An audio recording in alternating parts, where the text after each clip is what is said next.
This is HERkys Voice, a conversation with special Hawkeye guests focusing on the stories and people behind Hawkeye athletics. Now, here's the host of HERkys Voice, Iowa women's tennis coach, Sasha Schmid.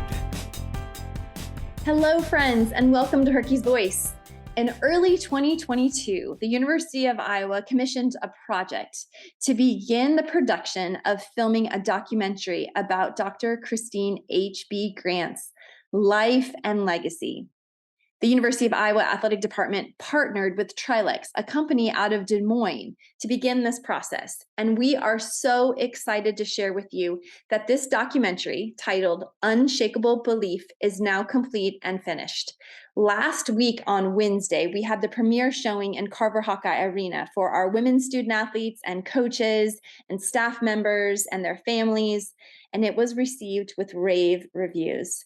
We are so excited to announce that it will begin showing in Iowa City at Film Scene September 9th through the 16th, and you can purchase your tickets now. Go to the Film Scene website and be sure to purchase your tickets as soon as you can, because we are sure that these film showings will show out. We're currently looking at all opportunities to continue to get this film out into the world. It was a part of Dr. Grant's last wishes that we continue education, and this film is a testament to her wishes, and it truly is an educational film that also touches the heart. I was really excited in this episode of HERkys Voice to be able to sit down with Nathan McNurlen, who is the director of this incredible film. We had a great conversation discussing the process, how you go about making a documentary, and I was really curious to get his personal thoughts on what this project meant to him as a lifelong Hawkeye fan. He put his heart and soul into this film. I am so proud of this project and really excited to share this conversation with you, and I'm really excited for all of you to see this film in person. So get your tickets now, and I can't wait to hear what you think.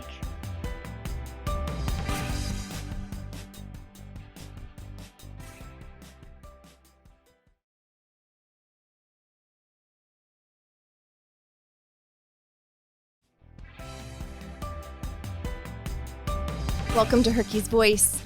I am so excited about our conversation today.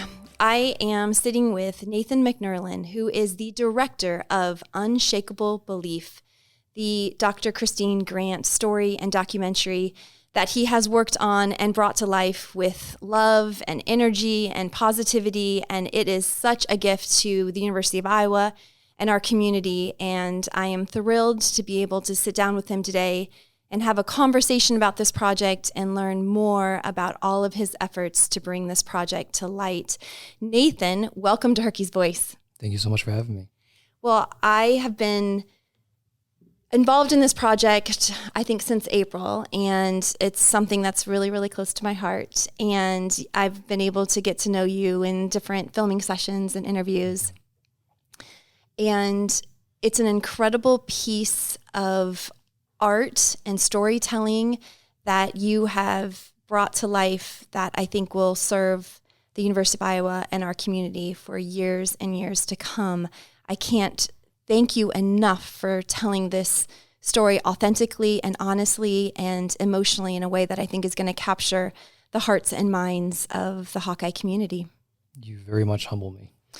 Tell me a little bit about when this project first came to you, what you thought of it initially, and what excited you about this. Well, as a documentary filmmaker at heart, it was incredibly exciting. And as an Iowa graduate myself, to tell a story that was of incredible significance to the University of Iowa, we were, as an organization, incredibly excited to take this amazing opportunity on, tell the story about such a wonderful, wonderful person. You know, the credit to the University of Iowa and our athletic department, they had been anticipating potentially having a project like this for the past 4 to 5 years, and had worked with Dr. Grant on setting up some filming sessions. I think one was in 2018 where we sat down with her and interviewed her and got her thoughts, and the latest one was in 2020.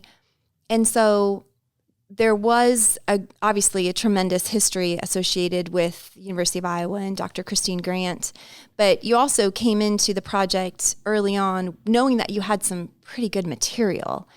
When you were approached to kind of bring this project to completion, how much did you know about Dr. Grant? We knew as much as what we could pull from our own research ourselves. Those 2 interviews you mentioned, we did get those early on. So my team and I were able to sit down and kind of watch through those and get a sense of her story through that. And that did tell us a lot.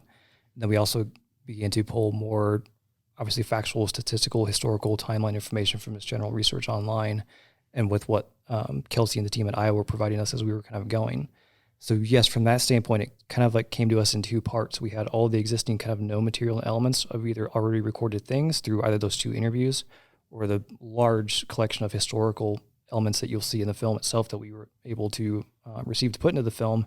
And then we could use that and leverage that against what are the new stories or angles that we need to capture through new interviews that we'll go out and record. And that helped us start to put the initial outline and structure for what those interview questions need to be framed up as.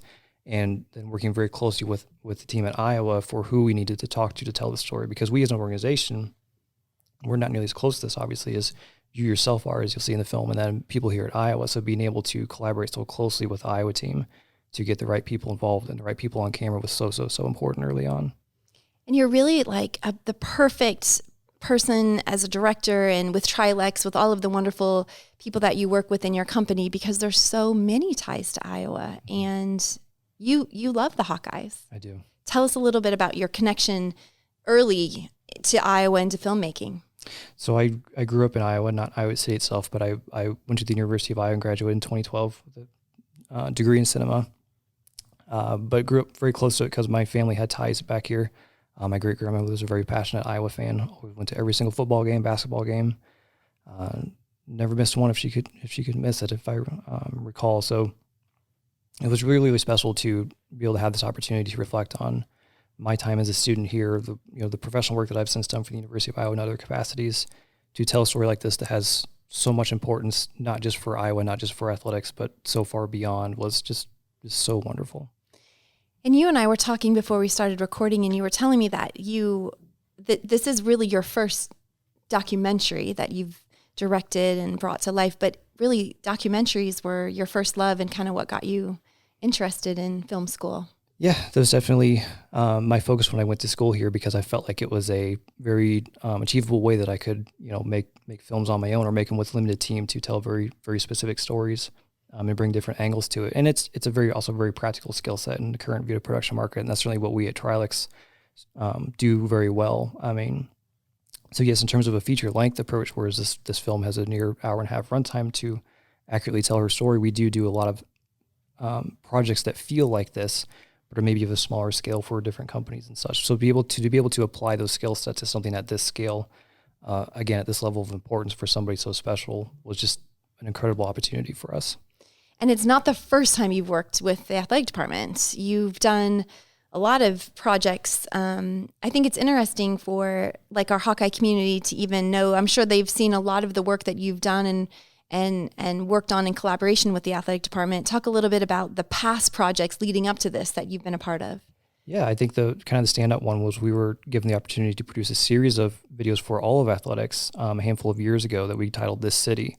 It was an opportunity to produce video content for every single sport and kind of give every single sport its due when we produced these really engaging, what we would consider like hype pieces, which are kind of short, like hard-hitting motivational pieces that are, I think we used them across social platforms. We play them in venue with a lot of arenas.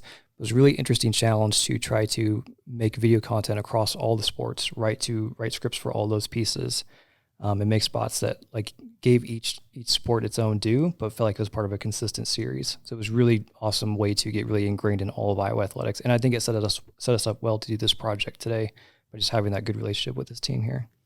Those videos have been an asset to all of us, especially with recruiting and being able to capture, some of the best parts of Iowa, whether it's facilities or people. But what I love about all of the work that you do, Nathan, is there's always like a really powerful emotional sense that I get when I watch your projects. And that's kind of like that takes it to another level of energy that really kind of sometimes you watch what you're doing and you get those goosebumps. And when you can kind of find that pride in Hawkeye athletics and get the goosebumps, like you can really, that's so powerful, knocks it out of the park. Yeah, that's awesome. I'm glad you pick up on that stuff because not just myself, but my team that helps out in these pieces.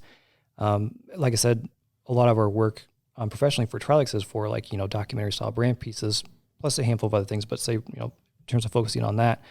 But a lot of things that we're inspired by are outside of that. We all love like speculative fiction, like big blockbusters and dramatic things like that. So anytime we can apply, those sorts of emotions and rises in tone and music and build and apply it to things that aren't just like a, big feature film, it's an interesting challenge. Obviously that's suitable to sports in some respect, but again, to do it at this level is unique. We have a lot of fun with it. Have a lot of fun doing it here for Iowa. Well, this Dr. Grant story certainly has the subject matter that I would imagine, any filmmaker who's going to do a documentary would really feel like is going to give you the fabric to tell a story with importance and historical context and emotion. So you must have felt like once you got a sense of what you were working with, that this was really something that was going to be powerful when it was finished. We did. I think we always knew that early on, just because it was, you could glean how special Dr. Grant was and what the level of her impact was in just a few written statements about who she was and what she did. So in our first process, in the pre-production phase of taking in all of that research and kind of putting it to a chronological order and seeing all that, you see all that information as like, dates and documents and words and phrases on a paper, which was good and important. And that set up a lot of what is the first half of the film. But then what immediately turned or started to be a big realization to us was just the human emotional impact of those who were so connected with her. And that very much came through in doing all the interviews, obviously with you yourself, Sasha, and other people who were very close to her, and just seeing and feeling that come through all of you and talk about her. We knew that there had to be a deeply human emotional element that came later in the film as we pick up sort of like emotional risers of that. So that was something that like, it's one of those things as a documentary filmmaker, you have to be kind of ready to take on. Like you always go in with a plan of how it's going to go, but be ready for it to change midway through. And it did, and we were ready for it. And then film embraced that and embraced you and your message and your feelings towards her. And I so hope that comes through in terms of just that powerful human emotional connection that you and so many others had with her. I've had the ability to view this and was so touched because, Nathan, for me, I felt like my life and my experience was really captured in a film with a mentor that I just think this doesn't get to happen for very many people. And I think that even if somebody sees this film, like I felt like even I'm better understood as a person because it's capturing what it was like to be a student athlete here in an era that was really forward thinking on women's athletics. And it was such an impactful time to be a part of it. And you really collect so many different interviews with so many women telling that same story and theme that it becomes, validated in a way that's really, really powerful. And all of that is a testament to Dr. Grant and the work and the culture as a leader that she established here at Iowa. And you are able to capture how that was unique and special and how it impacted each of us. And then now what we're carrying on in such a beautiful way. And I think that one of the things that is really, really meaningful and full circle is that in the film process, you're able to capture that we really felt that Dr. Grant's last wishes and what she wanted her legacy to be was a call to action for continuing education. And by telling her story, you are accomplishing that for her.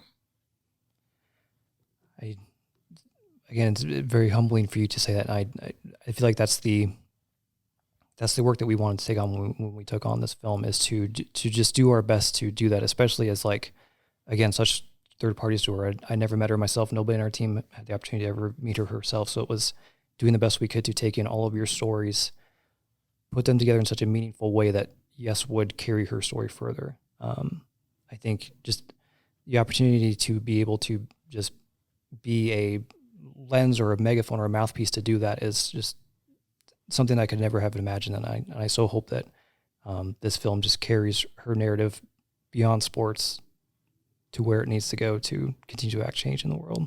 Because it's a film that is so much larger than the University of Iowa or even women's athletics. Yeah. You're also making this film within the past, 6-7 months, within a time of tremendous societal changes and, such energy in terms of women supporting women in our country and in our world.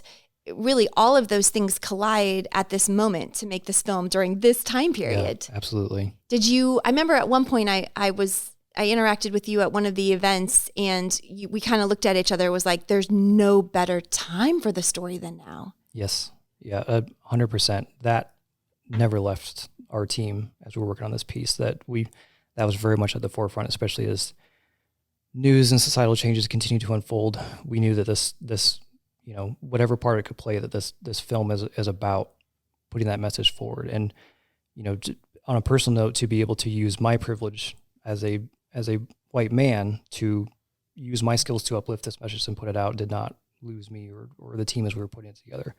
So it was an amazing opportunity that's incredibly humbling. I was wondering, was there a moment in the process or the project when there was something that really, captured you, or you felt like, oh, wow, you had the goosebump moment from behind the camera when you were starting to start to have a vision of how the project was going to unfold in storytelling? A specific scene without giving it away in case you hear this before you see the film, but there's a story that you tell that had a very key emotional impact in a very specific way in terms of how you told that story. It related to something that we were going to capture later.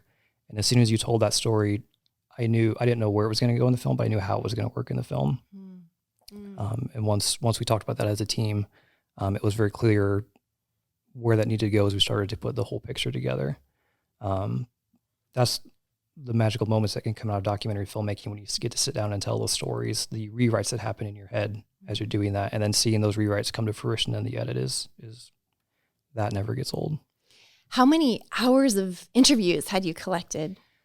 I can't try to think off the top of my head. Quite a few. I want to say we were close to, if you count all the archive material, it's probably well over 36 hours. I think with what we recorded, it's probably closer to 16 hours. Oh my goodness. And whittling it down to an hour, 28 minutes. Mm-hmm. And when you are trying to, like you said in the beginning of the film, capture more of the story and the data and the history, you complemented all of those interviews and facts with great graphics and ways to capture the storytelling in a way that was really visually stimulating for the person that's watching. Talk a little bit about that process. How did you decide how to bring all of those things to life through graphics? Yeah, so that was a very easy decision early on. And a lot of it was down to two things. One, we wanted to do it to leverage a very specific art style. We were spending a lot of time in the 70s and 80s. So through our art direction of the piece, we wanted to pull in designs that kind of reflected that period of time. And a lot of designs that I was doing at that period of time too, just as whether you realize it or not, or it's just like a fun Easter egg for how that would fit. So aesthetically, we want to do it from that standpoint.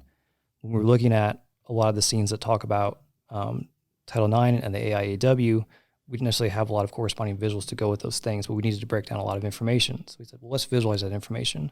So we purposefully had people recount specific, detailed, either data points or kind of piece by piece timelines, so that we could know that that's what we're going to put to motion graphics, to visualize how those steps and how those processes worked, just to give more visual context, more visual excitement and engagement kind of throughout the piece. Because it's obviously needed important information, but depending on how you display it, it could come off dry or just not as emotionally engaging as we wanted it to. So to put that to motion design was very easy decisions early on, and very happy with how those turned out. The team did an amazing job on those pieces. Oh, it's really cool. And it's so, it really makes you absorb all of the information as somebody that's viewing the film in a way that I think just makes it stick, because there are a lot of facts and data, which is all so important. Yes. To kind of, you got to go back and be like, this is where we were with admissions into college and with men and women, being able to go to med school and grad school before the Title IX legislation was passed. And then you kind of move into an area that really gets into the heart and soul of what Iowa was like during the, 70s, 80s, and 90s when she was the athletic director. And you have some really great vintage footage from all of that. It had to be fun to go back and get. That was a lot of fun. And I think that is the, let's call it the fun beat in the film, where we got to just like be in that period of time where Iowa was just like growing and thriving and kind of bouncing around to different areas. So again, as a handful of us being Iowa fans and alumni, that was an incredible experience to like make that scene.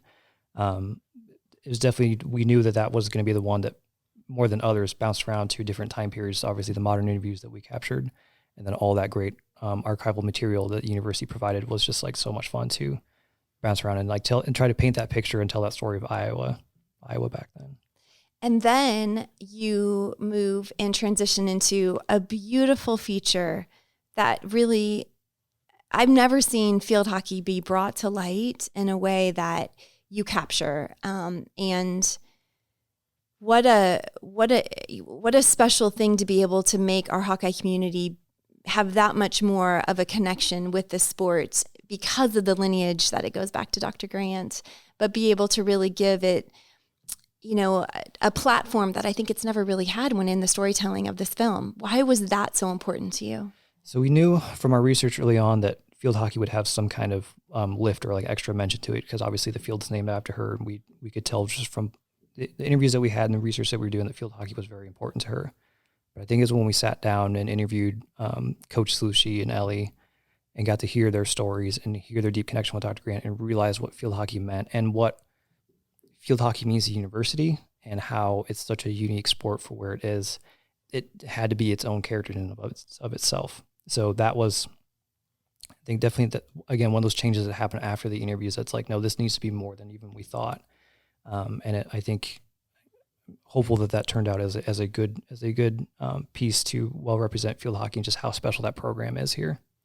I think of, Dr. Grant so often and think that, she would be so incredibly proud. She would almost be embarrassed by how amazing this project is, but she would love how field hockey is being recognized and the history.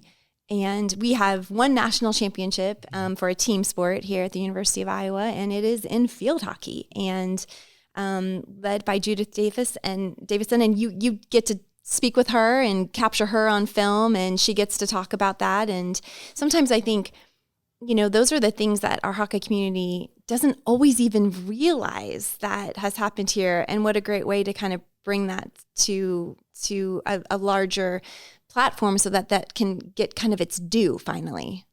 Yeah. It was really incredible. And I think, what came through so clearly was Coach Slushie's deep connection to her and how that resonated across the entire team. So it wasn't just, the coaches that she hired and mentored, as it brought up. It was that ripple effect as it reached the individual athletes in the team and just the level of effect that had. And again, hopefully that ripple cascading through this film and out as it gets out to the public. But yes, it was just so special, so surprising. We leveraged a lot of photographic material of, relatively recent photos of her at field hockey games and experiences. And you can just tell from those photos, there's so much like emotion and power with her interacting with Coach Slushie and those players, whether at practice or at those games and those moments, that you could just tell that field hockey was something truly special here and is something truly special here.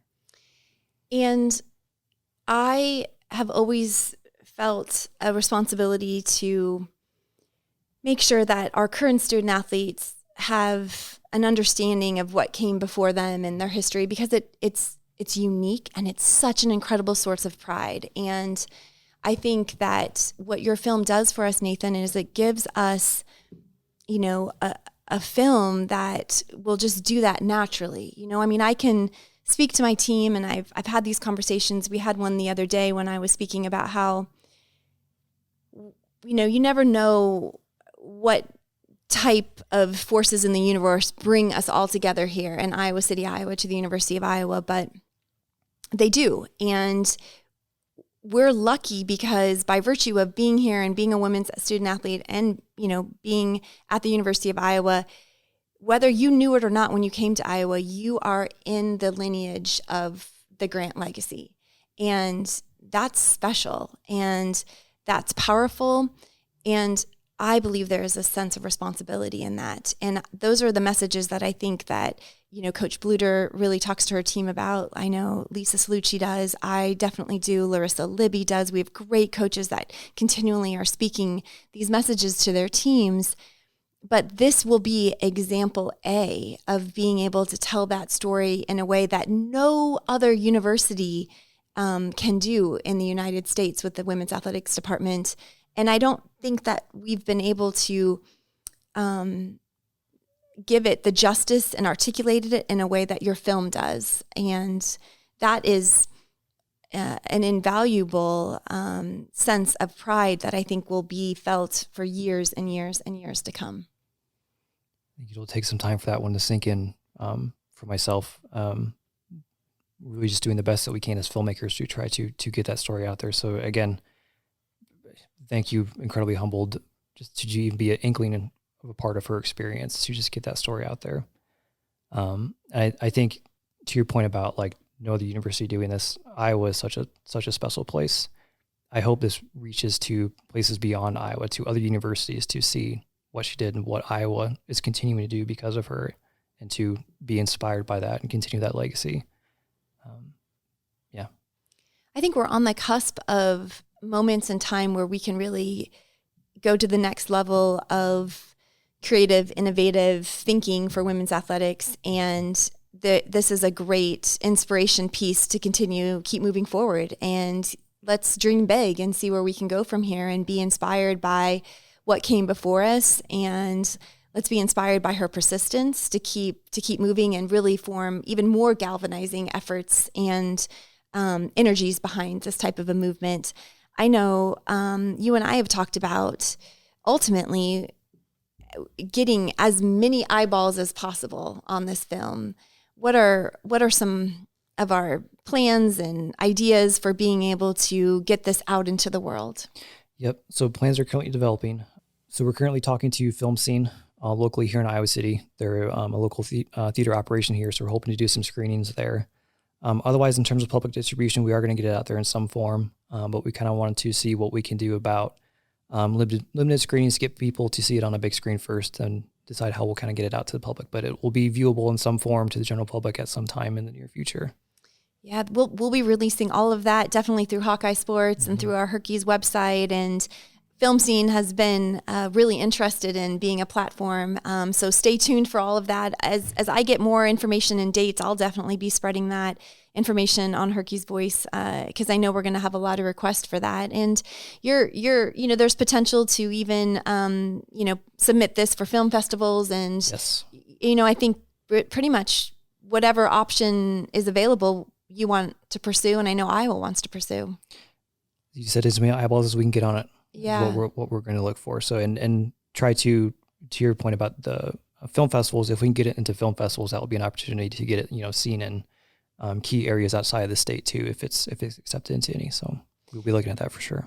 So many times when I was with Dr. Grant in her final moments and visits, she would always tell me that she was obviously an advocate and a leader, but what made her unique to maybe other women similar to her on other campuses was that at the University of Iowa, she had the support of our university president, of the other athletic director in Bump Elliott. And it was really the University of Iowa and our leadership that allowed her to continue to speak out and have a voice in a way that then she felt responsible to do. And so isn't it really powerful that even today, after her passing, her voice is still being given a platform from the University of Iowa and the athletic department and by a University of Iowa alum to continue to go out into the world.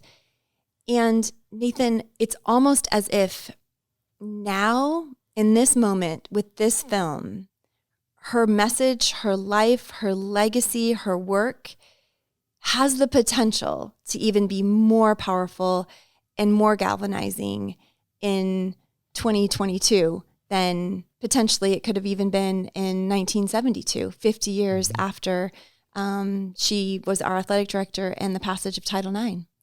I think it goes back to your point and a lot of her points in the film that it is all attached to continuing education. It all goes back to education. This film is a vessel for education.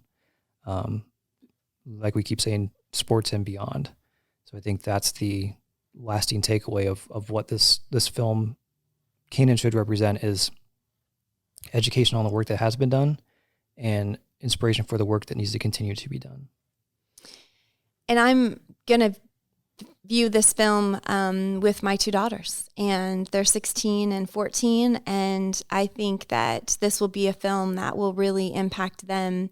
And, you know, I think they'll understand my passions a little bit better and my mentors a little bit better, and also what makes Iowa special. And you think about, you know, even in my life personally, it impacting a future generation of now Lucy and Lily. And that's something that I'm not sure they would have been able to capture from their mom telling them, but I think they're going to get it from this film. So on a personal note, that is really cool for me. So thank you. It's awesome.